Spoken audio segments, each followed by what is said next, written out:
भारत विश्व का सबसे पुराना और सबसे बड़ा लोकतांत्रिक देश है। देश में कुछ ऐसी घटनाएं भी घटी हैं जहां संविधान की मूल आत्मा के साथ छेड़छाड़ करने का एक कुत्सित प्रयास किया गया है। देश उसे लोकतंत्र में एक काला अध्याय के रूप में देखता है। आज ही के दिन कांग्रेस की उस समय की प्रधानमंत्री श्रीमती इंदिरा गांधी ने आपातकाल की घोषणा 50 साल पहले की थी, जो केवल एक राजनीतिक घटना नहीं थी बल्कि लोकतंत्र पर सीधा हमला था, एक कुठाराघात था। 25 जून 1975 की आधी रात को तत्कालीन प्रधानमंत्री इंदिरा गांधी ने आंतरिक अशांति का बहाना बनाकर भारत पर आपातकाल थोप दिया था और देश के संविधान की हत्या कर दी थी। 50 वर्ष बाद भी कांग्रेस उसी मानसिकता के साथ जी रही है। उसकी नीयत आज भी वैसी ही तानाशाही वाली है।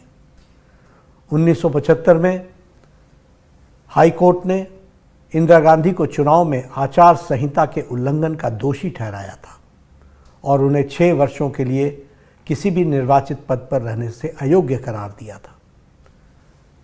रातों रात प्रेस की बिजली काटी गई, सारे विपक्ष को जेल में डाल दिया गया, झोंक दिया गया, प्रेस की आज़ादी छीन ली गई।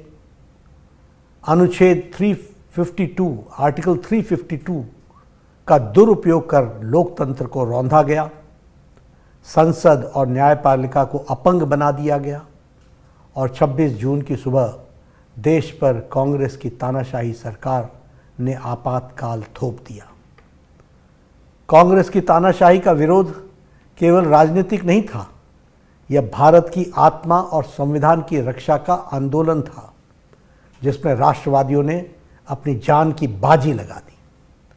जयप्रकाश नारायण और चौधरी चरण सिंह जी, साथ ही साथ अटल जी, आडवाणी जी, राजमाता विजयराजे सिंधिया जी, मुरली मनोहर जोशी जी सहित पार्टी के और विचार परिवार के हजारों कार्यकर्ता को इंदिरा गांधी की सरकार ने जबरन जेल में डाल दिया था।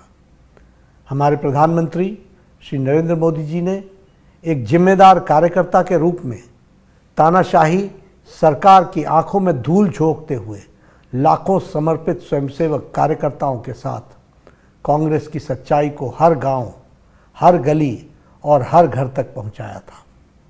आपाल की इन्हीं कहानियों आदरणीय प्रधानमंत्री श्री नरेंद्र मोदी जी के संघर्ष और अनसुनी घटनाओं को पुस्तक the emergency diaries years that forged a leader में शब्दों में पिरोया है।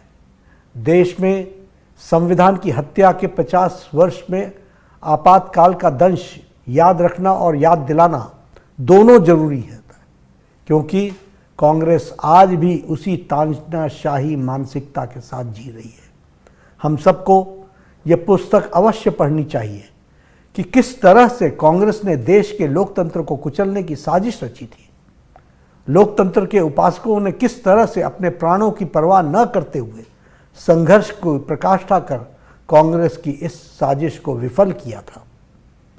India is Indira and Indira is India जैसे नारे कांग्रेस की उस मानसिकता को दर्शाते थे, जिसके तहत इंदिरा गांधी ने देश को व्यक्तिवाद और परिवारवाद की प्रयोगशाला बना दिया था। कांग्रेस समझती है कि इस देश की सत्ता पर केवल एक और एक परिवार का ही हक है, तभी तो उसने अपनी सरकार के प्रधानमंत्री के ऊपर भी सुपर पीएम बिठा दिया था। आज भी कांग्रेस की मानसिकता वैसी ही है। एक गरीब का देश का प्रधानमंत्री पद तक पहुंचना कांग्रेस से हजम नहीं हो रहा है। कांग्रेस शासित राज्यों में कानून व्यवस्था का हाल आज भी वही है जो आपातकाल में था। विरोध का दमन, धार्मिक तुष्टीकरण और सत्ता का अहंकार खुलेआम दिखता है। इंदिरा गांधी जी ने जस्टिस HR खन्ना जैसे ईमानदार जज को सीनियर होने के बावजूद मुख्य न्यायाधीश नहीं बनाया, क्योंकि उन्होंने सरकार के खिलाफ फैसला सुनाया था। कांग्रेस ने सुनिश्चित किया था कि जो भी अधिकारी या जज उनके इशारों पर न चले, उन्हें या तो हटा दिया जाए या उसका ट्रांसफ़र करा दिया जाए, तबादला करा दिया जाए। इंदिरा गांधी ने अपनी सत्ता को महफूज रखने के लिए संविधान में अलोकतांत्रिक संशोधन कर संविधान की मूल आत्मा को बदल दिया था। आपातकाल के दौरान यदि किसी नागरिक को गोली मार दी जाए तब भी उसे अदालत में जाने का अधिकार नहीं था। आज भी राहुल और कांग्रेस संविधान की झूठी दिहाई दे रहे हैं। आपातकाल के दौरान जेलों में बंद लोगों को अपने परिजनों के अंतिम क्रिया में शामिल होने तक की अनुमति नहीं दी गई। कांग्रेस ने आपातकाल के लिए आज तक अपने किए के लिए कभी भी माफ़ी नहीं मांगी है। 2024 का लोकसभा चुनाव से पहले कांग्रेस बाकायदा बहिष्कृत पत्रकारों की लिस्ट जारी की थी, जिनकी डिबेट में जाने से कांग्रेस प्रवक्ता को मना किया गया था। जहां एक ओर तो वो अपने शासन में पत्रकारों पर मुकदमा करते हैं, वहीं दूसरी ओर विपक्ष में होने पर उनका बहिष्कार करते हैं।